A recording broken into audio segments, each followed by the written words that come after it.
The Chinese mainland on Wednesday reported 87 new locally transmitted COVID-19 cases, the National Health Commission said on Thursday, with 44 in Heyhe, a China-Russia border city in northeast China's Heilongjiang province. By Wednesday, a total of 184 confirmed local cases have been reported in Heyhe.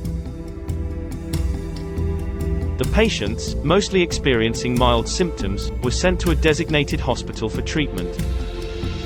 By Wednesday, 7 rounds of mass nucleic acid testing had been carried out to screen potential infections.